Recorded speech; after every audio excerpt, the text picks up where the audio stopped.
Drishtam anumanam aptavachanancha. सर्व प्रमाण सिद्धत्वात् सर्व प्रमाण सिद्धत्वात् सर्व प्रमाण सिद्धत्वात् prameya siddhi pramanarthi. Now, see, when you say that the path to apavarga is vyakta, avyakta and gya vigyan. Vigyan, vishishta gyan, special knowledge of the manifest tattvas or broadly the manifest world which is reducible to the manifest tattvas. Avyakta tattva and purush tattva.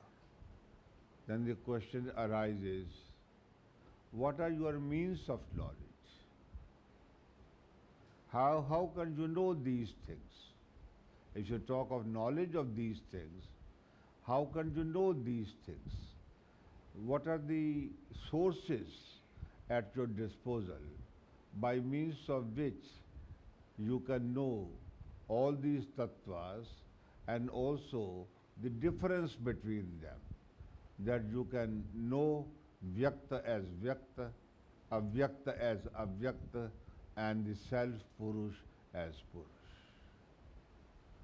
And further on, as we will see, that purusha prakriti viveka, prakriti purush viveka, discrimination, discriminative knowledge of purush and prakriti as separate and distinct tattvas, as distinct realities, is what leads to apavarga, discriminative knowledge. Viveka means, viveka jnana means that knowledge which discriminates,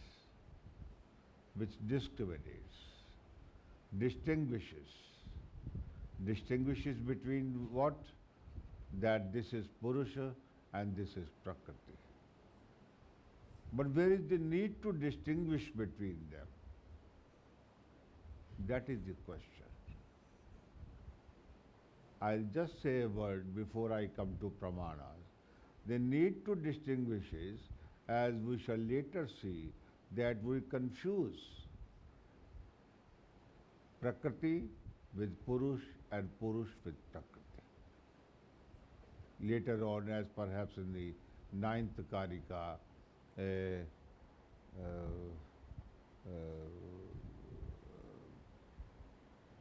Chetana vadivlingam pratiyate. Right? Linga appears as if possessed of consciousness. Karteva bhavattu dasina. And Purush, though indifferent, appears as he is possessed of kartritva, agenthood. Right? So that is why there is a need to distinguish. And that distinguishing knowledge comes through three kinds of pramanas. Pramana means pramakaranam. What is a means? Karana means. And means a special kind of means. Right? Sadhakatamam karanam, as Tarka Bhasha says, Sadhakatamam karanam karanam. A karan, a cause, which is sadhakatamam, which is most serviceable, right? Sadhakatam. That is karan. Pramakaranam pramanam. And Yuktidipika, and as also Sāṅkhyakārikā, accepts the general notion of prama as yathartha anubhava. Yathartha anubhava. Anubhava means experience or cognition. Experience and cognition being here used interchangeably. Experience or cognition. of any object. Artha, yatha, as the object is. Right? As the object is. To perceive a chair for a table is not to perceive an object as it is, but to perceive a chair as a chair is to perceive an artha, yatha, bhuta, as the object is. Yatha artha anubhava, as the object is. Right? To perceive a tree in the dark as a tree is to perceive the tree as it is in itself. But to perceive a tree as a man because of darkness or because of the shadow, because of any impeding factor, is to misperceive, is not to perceive an object as it is. Right? And therefore, that is called Brahma or Aprama,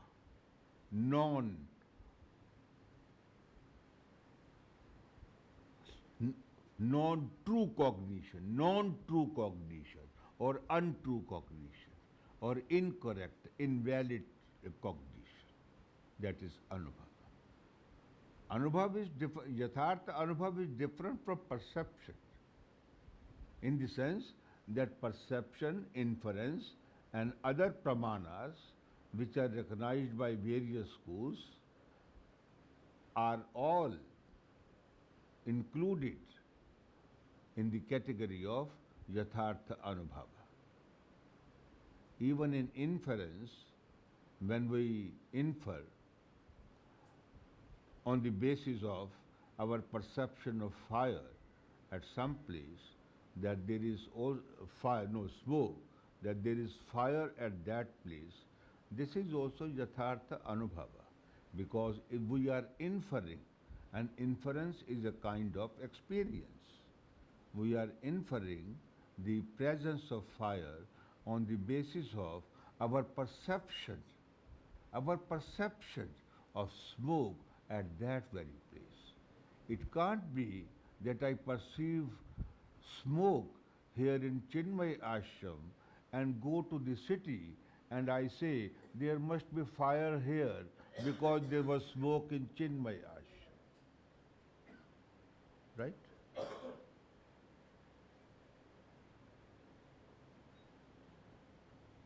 The place of fire must be the same as the place of smoke which I perceive. Right? Parvato Vannimani. Doesn't matter. No. Doesn't matter. Give him some water. Doesn't matter. Parvato Vanniman Dhumatvat. The mountain or the hill is smoky, is fiery, it has fire on it. Parvato Vanniman. The hill has fire on it. Why? There is no fire that I can see, because there is smoke that we can see, because there is smoke that is visible. So what is the relation? Because wherever there is smoke, there is fire. As for example, in the Mahanasa, in the kitchen. Right? I'll come to that later also, but my meaning at the moment was, my purpose at the moment was to draw your attention to the fact that all kinds of knowledge is experience. Experience. So experience is a very broad category. Is a very broad category. Or better, if you want to have a better term, you can say cognition. Cognition, right? Because in cognition, you apprehend. Though in imagination, you don't apprehend. In imagination, if you are imagining that perhaps a bird is flying in the sky, you are not cognizing anything. So that is why sometimes the word anubhava is translated as cognition or as apprehension, right? So, now we come to this. Prameya siddhi pramanat. He says these are prameyas. What are prameyas? Vyakta, avyakta and gya. They are prameyas. They are objects of knowledge. They are objects of knowledge. Prameya means which can be known or which can be an object of knowledge or which is an object of knowledge. Prameya, gyeya, vastutah gyeya, that is prameya. Yes, of course. Purush. Purush can be an object of knowledge. Sarvam cha vishinasti, sa cha vishinasti pradhana purushantaram sukshma. Saiva cha vishinasti pradhana purushantaram sukshma. Saiva buddhi. Buddhi reveals the difference between pradhana and prakriti. So purush becomes an object of knowledge. And unless it becomes an object of knowledge, it cannot be discriminated, it cannot be distinguished from Prakriti, which also becomes an object of knowledge through buddhi. Buddhi, which is an evolute of Prakriti, distinguishes its own source. Like I am an evolute of my parents, but I learn to distinguish who is my mother and who is my father. Isn't it? Can't I? So, what's the problem? Sir, can Buddhi be the object of knowledge? Buddhi? Yes, Buddhi can be the object of knowledge. Yesterday I discussed it. That when we have affirmative knowledge of something, whether correct or incorrect, but it must be affirmative, it must be positive, it must be assertive, assertoric. As you say, assertoric. Yes, there is a cow. But when there is doubt, then there is no nishtay. Then buddhi is not operating when there is doubt. Oh, whether it is a rope or a snake, then there is doubt. You are wavering between two positions. But if you say, oh, it's a snake, it may be a wrong judgment. It may be an invalid cognition, but it is assertoric. Similarly, in a correct judgment, oh, it's a rope. Right? This too is adhyavasayatmak, vyavasayatmak. Nyaya Sutra uses the word vyavasayatmakam. Indriyartha sannikarshotpannam vyavasayatmakam pratyaksham avyapadesham avyavichari. Avyavachari, avyapadesham, vyavasayatmakam pratyaksham. So the word vyavasaya is commonly used in Indian philosophical terminology, philosophical literature as a word meaning nishtaya, assertoric knowledge, where we assert, where we are definite. We may be wrongly definite. Our definiteness may be wrong, but we are definite. Huh? Okay. So he says that prameya siddhi pramanati. How can the objects be known if there are no means of knowledge? How can we know that? If you ask me, well, there's a dining room here, there's a dining hall here. Whether there's a dining hall here, I say there's a dining hall here. You say, how do you know? I'll say, either I have perceived it or I have inferred from the fact that some people had gone there to dine, or from the fact that some reliable person whom I can't distrust in this respect has told me that there's a dining hall there. Right? Aptashruti aptavachanam. So he says, pramiyate taditi prameyam. See this. Where? Prameya siddhi. Pramiyate taditi prameyam. Prameya siddhi, prameyastha siddhi, prameya siddhi. And what is the meaning of siddhi? Siddhi adhigamo avabodha ityartha prameyate anena iti pramanam. Siddhi means prameya siddhi. Siddhi means, normally siddhi means to prove. Here it means awareness. Right? Siddhi adhigama. Adhigama is knowledge. Siddhi adhigama. Normally, the root gam is used in the sense of knowing. Right? Adhigamo avabodha. Avabodha. Instead of anubhava, the word avabodha is used. Meaning is almost the same. Cognition, apprehension, comprehension. Pramiyate anena iti pramanam. By which something is known, that by which something is known is called pramana. Pramakaralam pramana. And then he adds karana sadhyo lut. There is a karana sadhyo lut. Lut lakar, karana sadhyo. Because lut lakar denotes karana sadhyo, that something is becoming a means. Karana sadhyo lut. Tad ekameva. And that pramana, now this is important. This is again Yuktidipika's contribution. Tad ekameva. And that pramana is one. That pramana is one.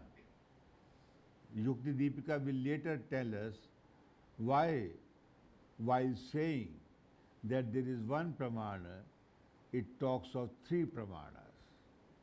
It will later on tell us. He says, essentially, pramana is one. Essentially, pramana is one.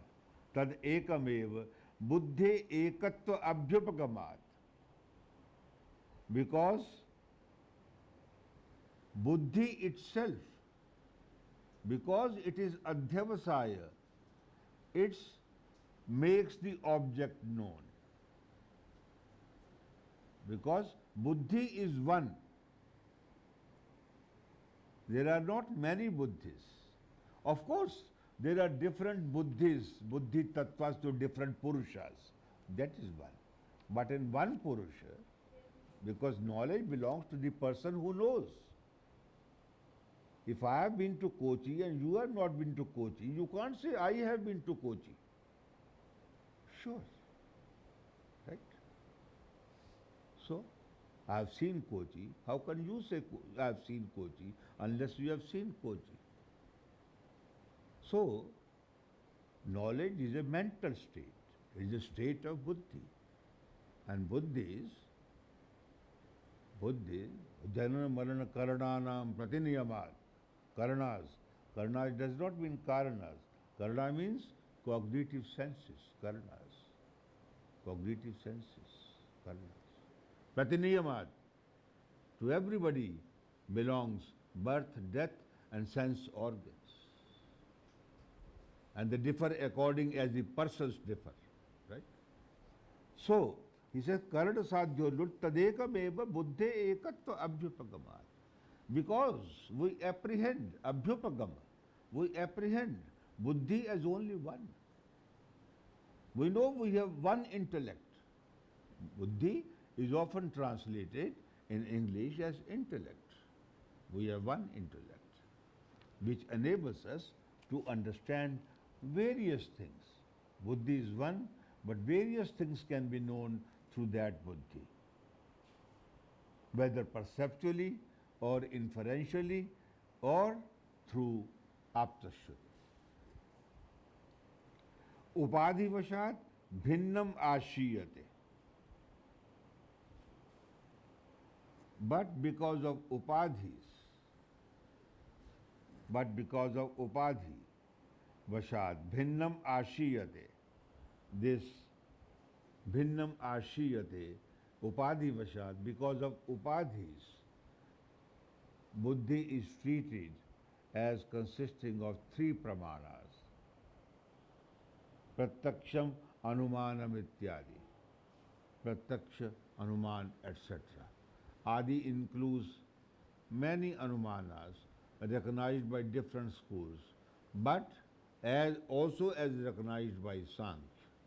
Sāṅkhya here says that some schools may recognize many pramanas, more pramanas than we recognize. So their pramanas would also be included under buddhi as one pramana. And our three pramanas, of course, would be included under buddhi as one pramana. Is that clear?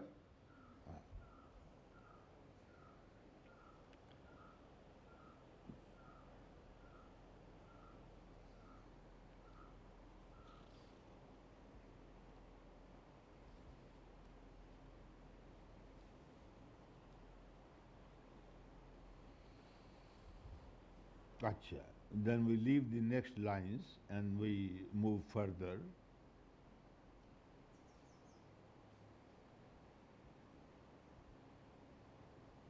I have explained this.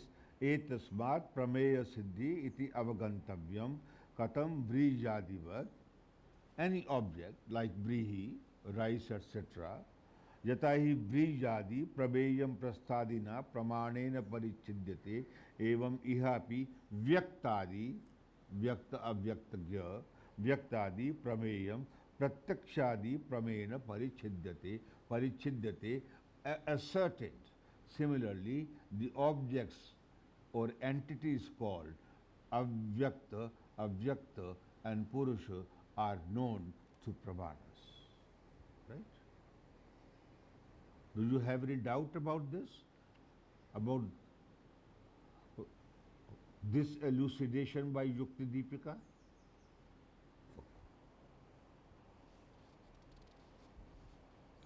And then he says, beautifully, ih hi shabda idanim kimartha syat. Prameya siddhi prameya pramanad hi. Prameya siddhi pramanad hi. See, it's okay to say that prameyas are known through pramanas. But why do you say he? Only he. Prameyad hi. Prameyas are known, the objects of knowledge are known, or the objects simply are known only through the pramanas, in no other way. No other way. He says, Iha hi shabda idanim kim artha syat. What is the purpose behind using the word he here? Avadharanartha iti. Avadharanartha iti. To affirm, he says, avadharanartha iti. Because otherwise there cannot be valid ascertainment. There cannot be valid knowledge. Avadharanartha. There cannot be valid knowledge. Avadharan. There cannot be valid ascertainment. You can never be sure. If you are not employing the proper means of knowledge, you can never be sure whether the object known is indeed as it is. Then you will just be imagining. If I have not seen Washington, I'll say Washington must be like Delhi or Lahore or say Bangkok, which places I have seen. It must be like that. But that is not ascertainment. Because when I visit Washington, it may turn out to be a city different from the three cities which I have visited. So, avadharanartha, right? Aha, jad devam hi shabda avachanam avadharana anupapatte. And then he says, jad devam hi shabda avachanam. If this is so, then he says, he shabda avachanam. There is no need to say the word, there is no need to utter the word he. Avadharana anupapatte. Because ascertainment cannot become a proper cognition. Right? Tasmad avachanam eva hi shabdasya nyayam. Therefore he says, therefore there is no need to say the he word. And then there is further discussion into which I will not go because it's a mostly grammatical discussion. He says that there is no need to add the word he.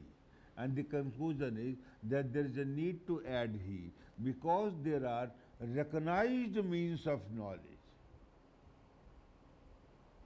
Which means of knowledge are recognized? Pratyaksha, for example, is not denied by anybody in the world. Even the Charvakas, who only accept Pratyaksha as a pramana, recognize it.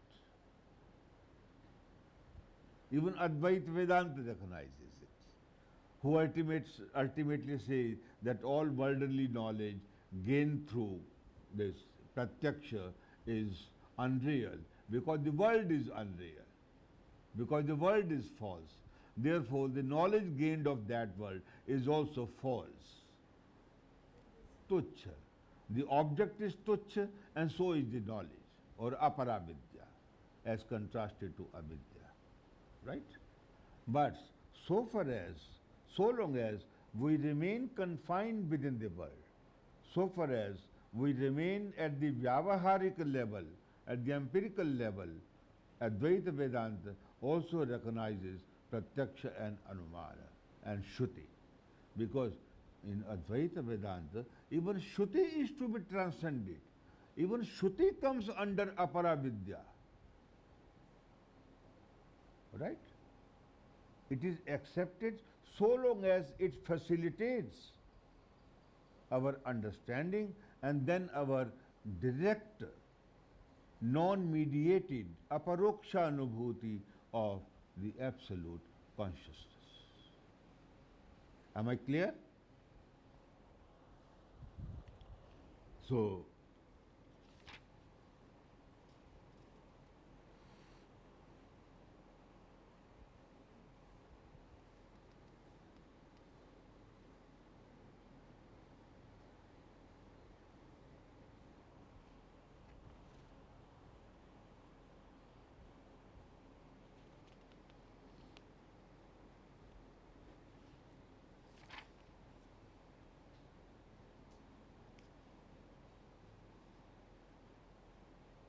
and then he says, now we come to this line.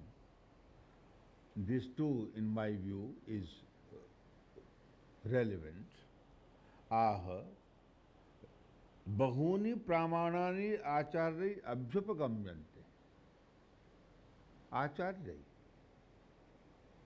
Those who are thinkers, philosophers. Acharya word is used for philosophers or for established, for what they call, creditable people or credible people. Apparently credible people, so-called credible people, right? Who are considered as acharya, more well-knowing than us, more knowledgeable than an ordinary man. Acharya Shankar, Acharya Ramanuj, Acharya Badarayan, Acharya Gautam, so on and so forth. Bahuni pramanani acharya abhyupagamyanti. Acharya recognize many pramanas. Tani sarvani kim bhavan anumanyate?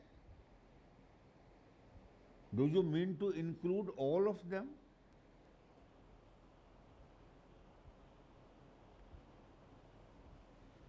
Do you mean to include or accept all of them?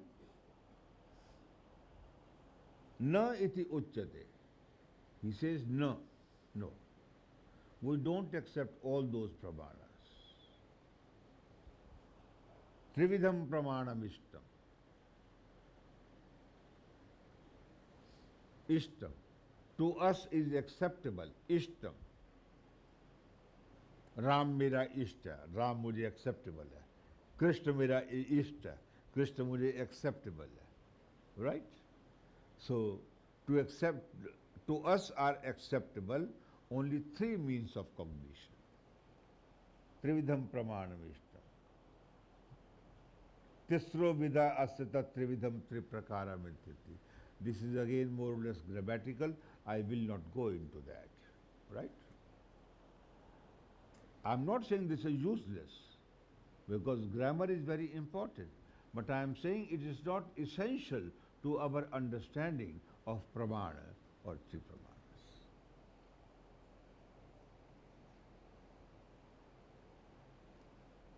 And then he says, then we come to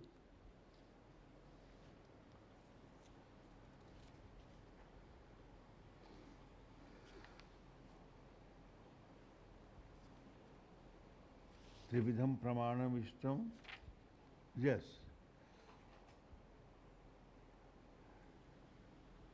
And then he raises the question, why not other pramanas? For example, upamana, which is recognized by Nyaya at least, and Mīmānsakas. Why not Anupalabdhi, which is also recognized, acknowledged by Mīmānsakas as a separate pramana? Anupalabdhi makes us aware, it makes us accessible, knowledge of the absence of something. The absence of something. Anupalabdhi. Upalabdha means what is present. Anupalabdha means what is non-present, what is absent. Abhava. अभाव का ज्ञान किससे होगा?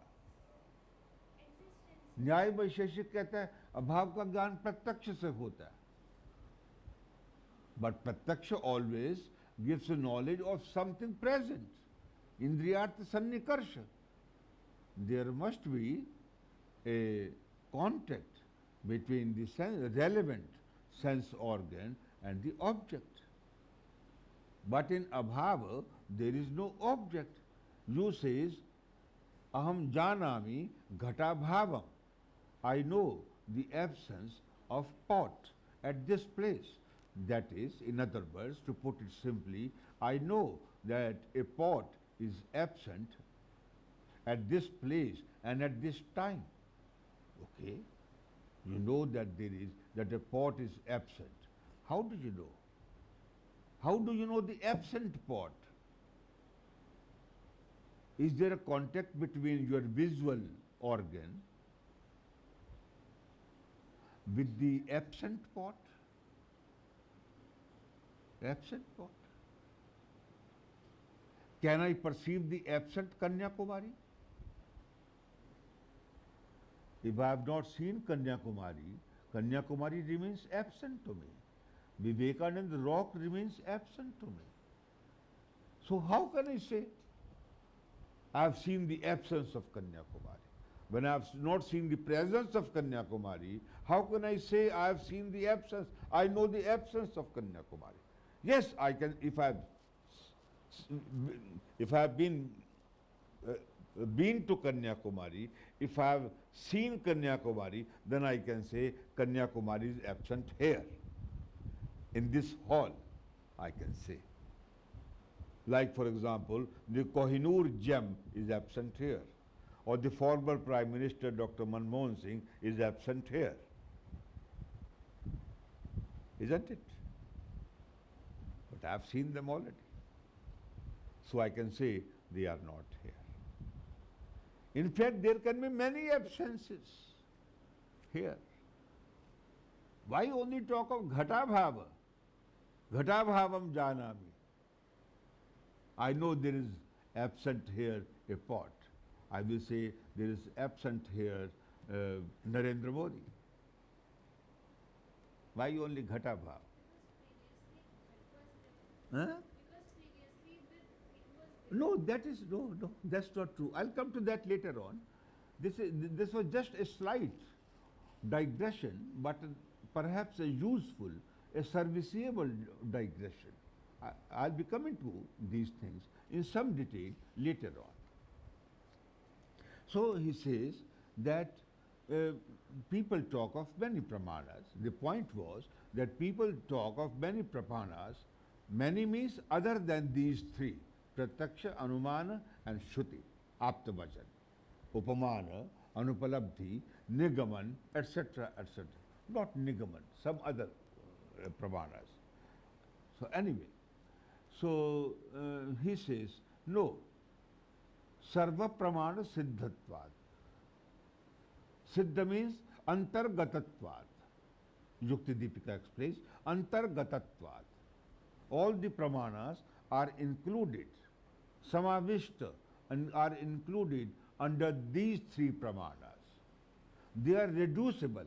Included means they are reducible to these three pramanas. Right? Whatever other pramanas you may talk of, we can show, we can demonstrate they are reducible to these three pramanas only. And you move further. Sarva pramana siddhatvat. Sarvani chatani pramanani sarva pramanasi. Siddhasya bhava siddhatvam. Sarva pramananam siddhatvam sarva pramana siddhatvam. This is clear, simple grammatical explanation. Siddhatvam antarbhava ityartha. Siddhatvam means not proved, not being proved or proven. Antarbhava. They are to be understood as included under these pramanas. Samavesha. Antarbhav means samavesh. Tasmat sarva pramana siddhatva. Tasmin eva trividhe pramane iti vakyashesha. So and so forth. Sarvesham par parikalpitanam pramananam asmin eva trividhe pramane antarbhavat iti javaduktam sat tavad idam uchyate sarva pramana siddhatvat. Why do we say sarva pramana siddhatvat? Sarvesham par parikalpitana. All those pramanas which are imagined to exist or which are accepted, pratipadita, parikalpit can be pratipadita, which are advocated, which are accepted by other acharyas, by other thinkers, par parikalpita. Par means other. Par parikalpitanam pramananam asmin eva trividhe pramane. All those pramanas are included, are reducible to this very trividha pramana. Right? Trividhe pramane antarbhavat iti yavaduktam syat tavad idam uchyate sarva pramana siddhatvat. That is why we say that all the pramanas are included under these three pramanas which are accepted by us, but to which some other people add more pramanas. So that is tries to show, and into that we need not go.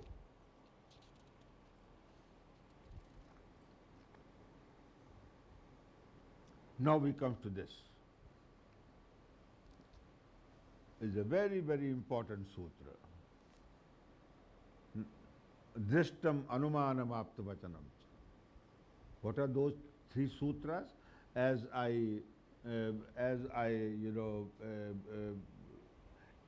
mentioned in my very brief inaugural and disorderly lecture on the first day, that Yuktidipika treats the kārikās of the Sāṅkhyakarika as made up of sutras, and this is how it comments. So you might have seen that first of all the last pada, prameya siddhi pramanadhi, is brought in first. First, Yuktidipika comments upon prameya siddhi pramanadhi, right?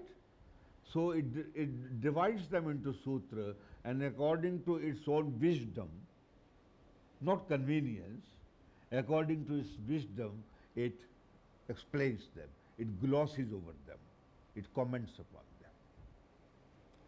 So it says, drishtam anumanam aptavachanam.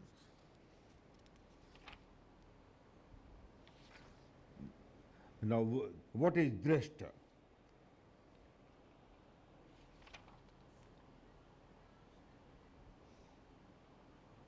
Huh.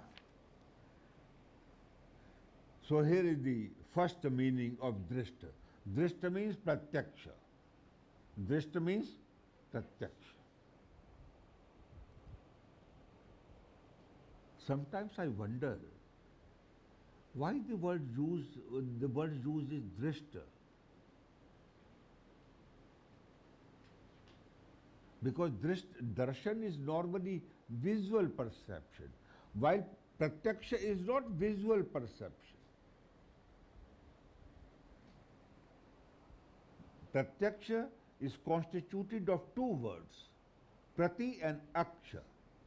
And aksha means indriya, cognitive sense organ. And prati means towards, in front of, towards. Towards means towards the object. When there is a contact between an indriya and a relevant object, or any object concerned. So prati means towards, in front of, abhimukhya, abhimukha, in front of me, abhimukhya.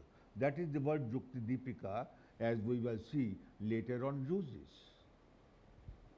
But Yuktidipika, perhaps because of metrical reasons, it uses the word drishta. Or perhaps it means by the word drishta, it means to include under drishta all other kinds of perception, such as textual perception, olfactory perception, etc. He says, what is pratyaksha? Drishtam nama upatta vishayendriya vritti upanipati yo adhyavasaya.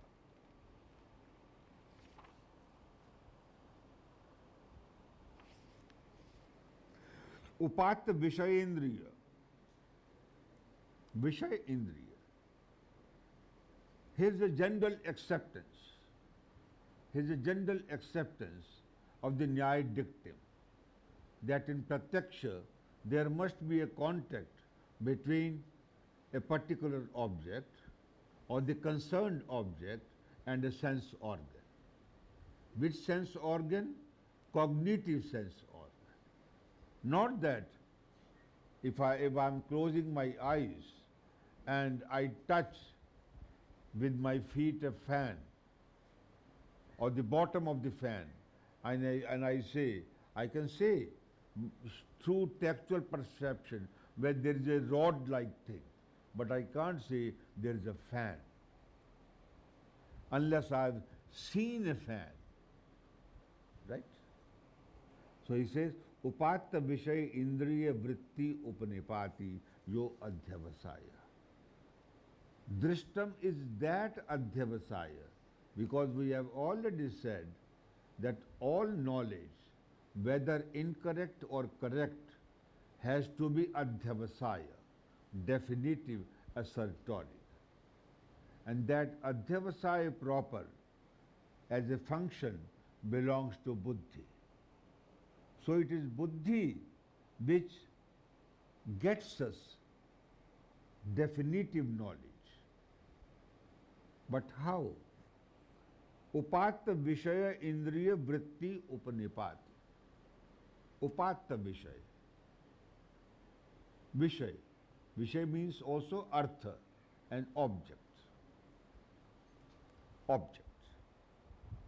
Which is close to us. Which is close to us. See, this closeness, this Vishay Indriya Artha Sannikarsha, to put it in the Nyaya language, to facilitate your understanding of the whole issue, right, is never precisely definable. Is never definable. Why? Why not definable? Take 2 or 3 instances. I'll take 2, 3 instances. In order to perceive this glass, this has to be close to me. But this can close to me even if it is kept there at the doorstep. I can see it. though not precisely its same size. The size will look to me slightly smaller, but that doesn't matter. I can see this glass as a glass. Isn't it? Isn't it possible? Please tell me. Isn't it possible? I can ask my child, please bring that glass of water from the doorstep to me. I want to have water. Is it possible? But if I want to know whether the water contained in the glass is hot or cold, I have to touch it. It has to be too close to me. Too close to me. Tvacha. Tvach pratyaksh. Tvacha. Tactile perception. Tactile perception, the object has to be too close to me. Only then I can find whether the object is soft or hard, whether the water or milk or curd or anything, wine is contained in it, is hot or cold, so on and so forth. Wine can be hot too. So you have to put ice into it, isn't it? I don't drink, but I have seen people drinking. Once or twice I also did.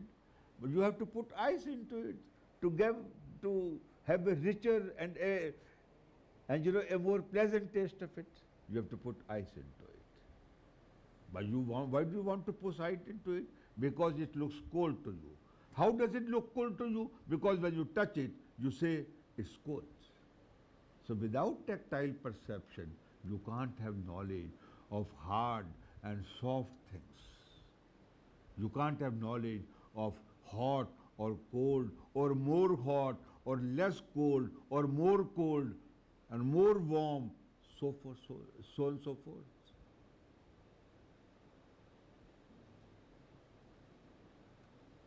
Right?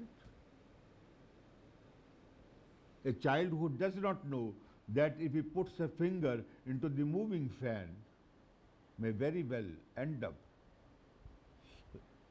getting hurt if it touches the moving fan. So it's after touching it that you know, though you are seeing it. But from mere perception, you perhaps cannot know, a child cannot know that if he touches a moving fan, he might get hurt. A child does not know that the flames of the fire by which he is fascinated are indeed very hot. And so we often see children fascinated by fire or by Deepak. Deepak, they fascinated. My son, I used to smoke at that time, as I again have resumed now. My son, when he was very young, he would often be fascinated by the cigarette I would hold in my hand. And he was in my arm. He was, in my left arm. And he would try to take away my cigarette, touch it, without knowing that it might injure him. And once indeed it happened, that he happened to touch it. And then, slight burn. And then he never touched it again. Because earlier he didn't know that it was something hot. It would give him a burning sensation. But now after touching it, accidentally touching it, just because of his being fascinated by it, accidentally touching it, he touched it and found, oh, it's something to be avoided. So, Hana, Upadhana, what is that?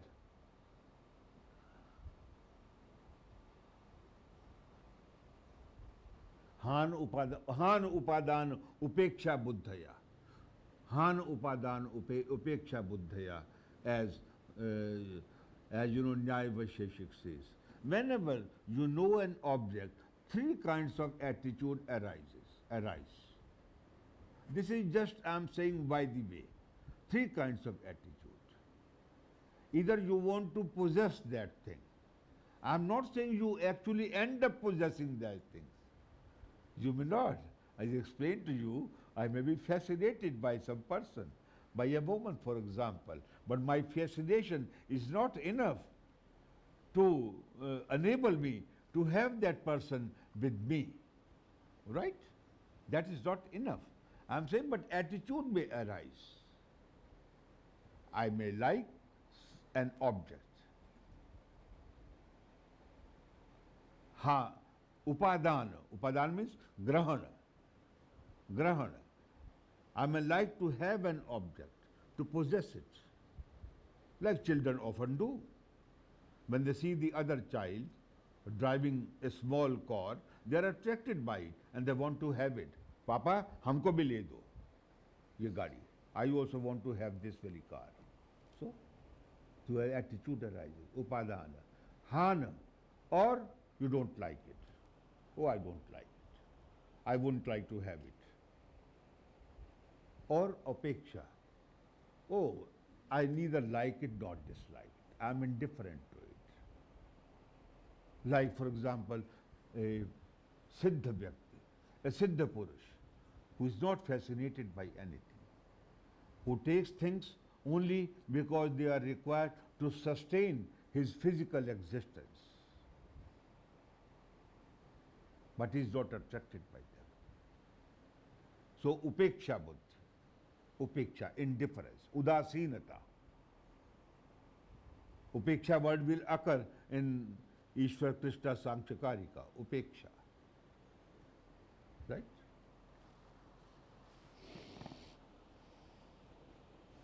So, now I was doing drishtam nama upatta vishaya. Upatta vishaya. When the vishaya is close to us. How much close is indefinable. I'm capable of seeing a bird flying in the sky from quite considerable distance. And I may be incapable of seeing a person who is standing behind the wall, because there is no contact between me, that is between my visual sense organ and him. Right? So direct contact is necessary. Upatta means direct, unmediated contact. Which in the vritti upanipati, vritti, there arises a mental state. There arises a mental state. When we perceive, to put it simply, when our sense organ, any sense for any of the 5 sense organs, comes into contact between its relevant object, there arises a mental state. Vritti. Vritti, I'm simplifying it without going into the complicated details of it, into which I might go later on to explain certain things. Vritti means a mental state. Mental state. Upanipati yo adhyavasaya. Upanipati. Now this mental state, when there is a contact between my sense organ, a certain sense organ, and a certain object, a relevant object, then there arises a mental state which gives rise to the problem of certifying, ascertaining, and then immediately buddhi ascertains it as something. Say, it's a very complicated process, but we perceive things in an instant.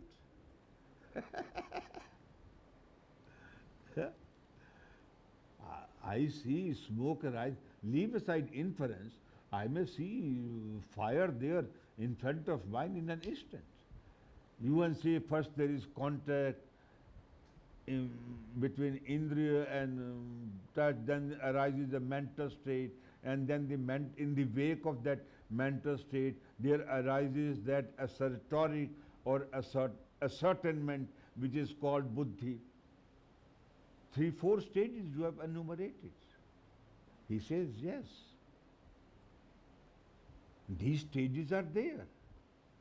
But they are so closely interwoven that they all seem to occur simultaneously. So he says, how do you come to this conclusion that there are 3-4 stages? I'm anticipating a little. Now here, I anticipate a little. Abhi jo baad mein aayega, what will come later, I anticipate, in order to explain this term opinion. Suppose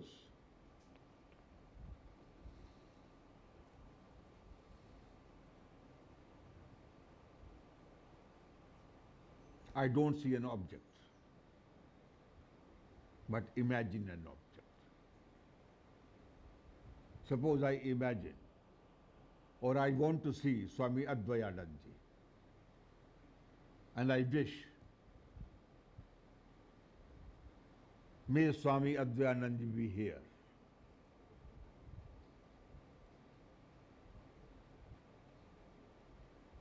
Can I be interpreted as having seen Swami Advayanandaji? No. Do I have imagined him? And in my imagination there's a picture of him. There's a picture of him. Right? I've met him, I've seen him, I want him here, I wish him to be here, but does that amount to perception? No. Unless he is actually present, he can't amount to perception. So unless that contact is there between eye organ, visual organ, and the person concerned or the object concerned, it can't give rise to a certain mental state. And therefore, unless there is that particular mental state, there can't be ascertainment by the buddhi. Buddhi can't say, oh, since I wished that he be here, he is here. Right? Since I wished he be here, he is here. Right? I am not God. Even a yogi can't do it. Right? He can't wish, let there be Kanyakumari here and Kanyakumari is here. Let Taj Mahal Shah Jahan be here, of Agra be here, and Agra's Taj Mahal be here. Can't wish. He can imagine. I wish Taj Mahal were here. This is Purnima today, and I wanted to see Taj Mahal, and I wish Taj Mahal was here.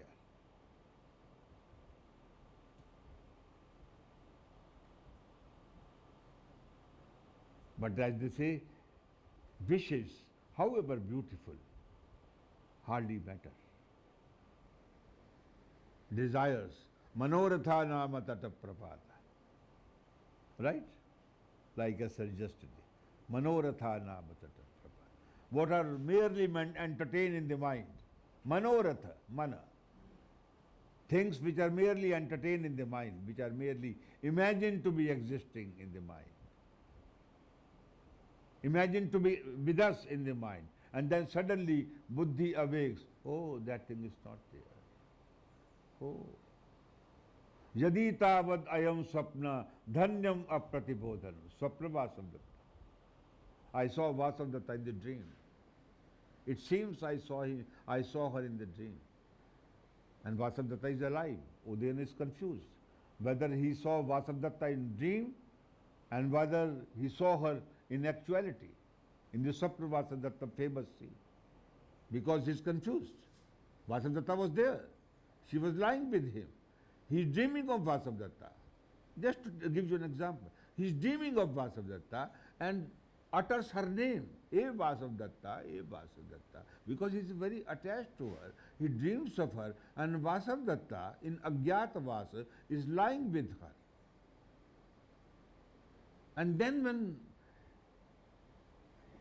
she hears the king uttering the word Vasavdatta, she thinks that perhaps he has seen her while he is actually dreaming.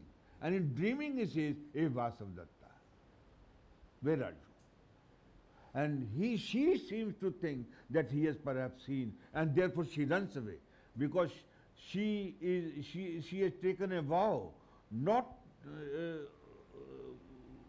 to allow the king to believe that she is alive.